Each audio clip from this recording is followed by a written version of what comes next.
One of the biggest expenses of traveling is the flights. So unfortunately, we can't avoid this.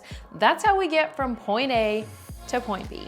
It's a necessary part of the process. But the good news is there are tips and hacks that can help you so that this process isn't as frustrating and save money in the process. By the way, my name is Jeannie. I am an Iceland travel expert with 8 years of experience in this field, and I am excited to help you save money on your trip to Iceland.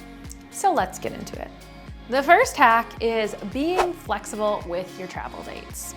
So this could be as simple as having 8 days versus 10 days, or like leaving on a Tuesday or Wednesday compared to a Friday or a Saturday. All of those things could potentially shift the cost of your flight. Also, if you're able to be flexible with your travel dates, then you can use tools like Google Flights or Skyscanner to help you get the cheapest flights available over those date ranges.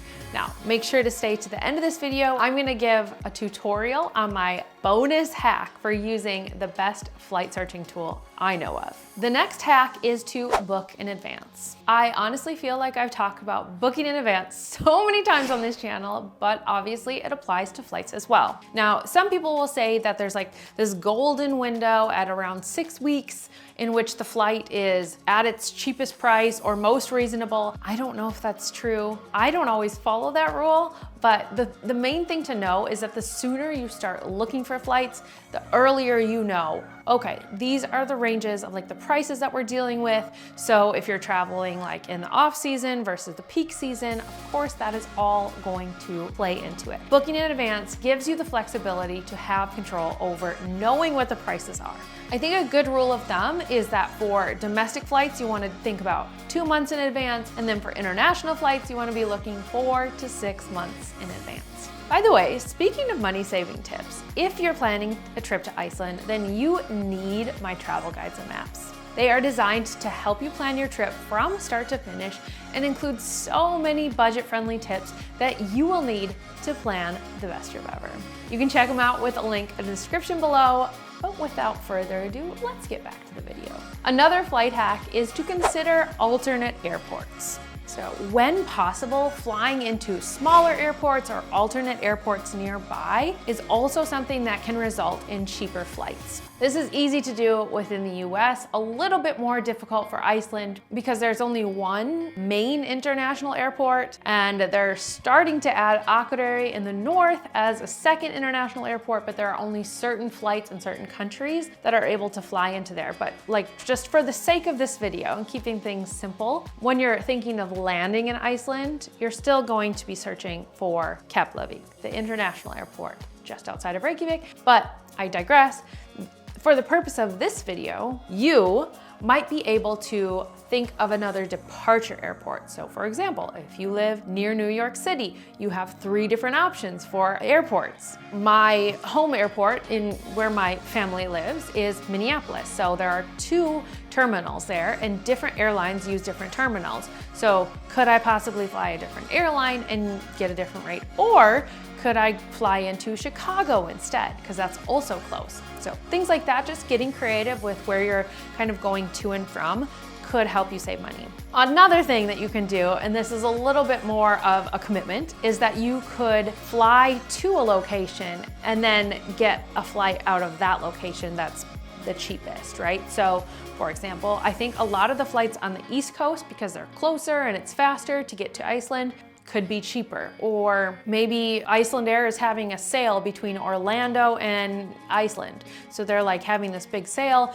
So it's ultimately possibly going to be cheaper for you to fly from your hometown down to Orlando and then over to Iceland. Possibly. Think about it. It could be an option. Obviously, this is a huge, like I said, this is a huge commitment. It's going to require more time, but ultimately, if your goal is to budget that way, then it's possible. There's other things, obviously, like I kind of referenced before, which are like budget airlines. So that could be like within the US, there's an airline called Spirit.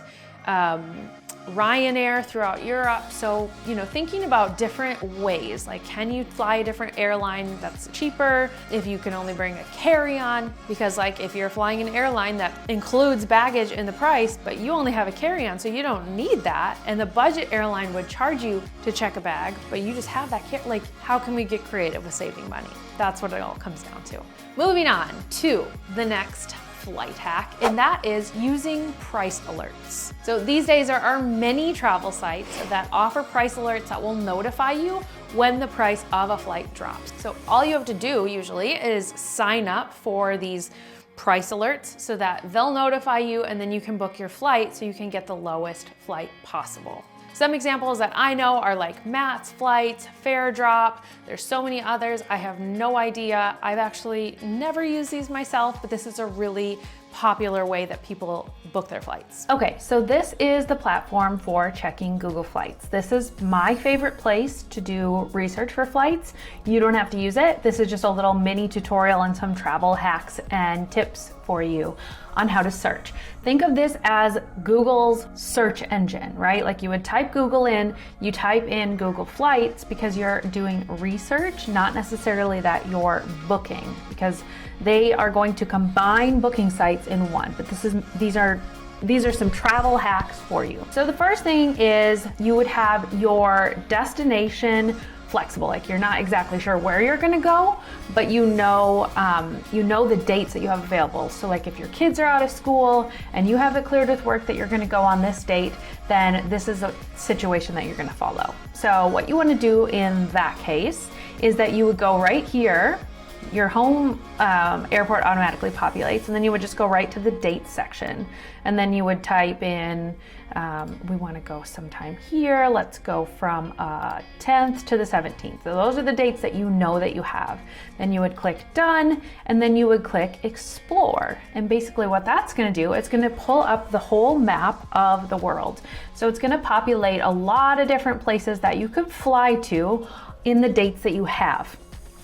I like to do this if we don't know exactly where we want to go on vacation, right? But maybe we're just trying to get some little travel inspiration. Maybe you want to go somewhere in the US, maybe you want to go somewhere in Europe, so you can zoom in a little bit and see a little bit closer, but it's going to list the prices of each of the places that you could fly to. So we could fly to Milan for $139 a person. That's a very reasonable, right?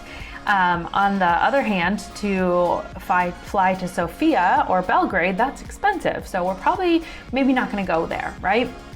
So this is great research for that. The other thing that you can do when you're searching in this screen is you could apply different filters here. So scroll over, maybe you only want to do a nonstop flight, so you can switch that, and that will change some of the prices or the locations that you can go to. Any number of combinations that you want to do here. The other option is if you know the destination that you want to go to, but you're flexible with your dates. In that case, then you would obviously have your home airport populated here, and then you would type your destination. So say I wanted to go to Paris, France, and I'm not really sure about the dates. I can be flexible with that. So then I would click search, and then it's going to pull up this calendar of the different dates and the flight prices. Now what Google does is it usually will put things, I'm not seeing it, but a lot of times it will put the lowest price in green. But this, like right here, 184, that's very inexpensive to get to Paris. So what you would do is just kind of search, oh, well, we don't want to go on this day, but we can go maybe towards the end of the month, and it will be a little bit cheaper for a flight. This is a great thing to do if you're planning your trip to Iceland and you're not exactly, you're flexible with what dates, then you can use this feature very, very easily. I'm going to select this just for the purposes of this tutorial. And then I want to show you one other really cool feature, and that is this price graph situation right here.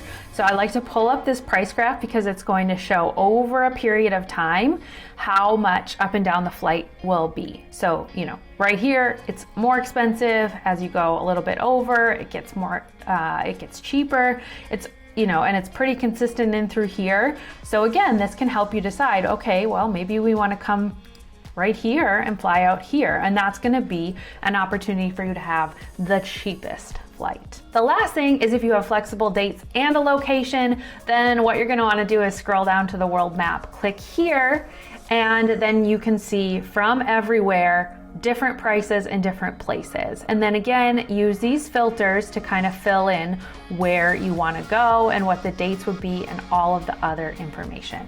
All right, my friends, now that you've learned some hacks for booking your flights, the next thing you need to do is learn how to book your accommodation. So make sure to watch this video popping up on the screen next, where I go through the process and teach you all how to search for accommodation so that you can have the best trip ever. I'll see you in the next video, but until then, happy planning.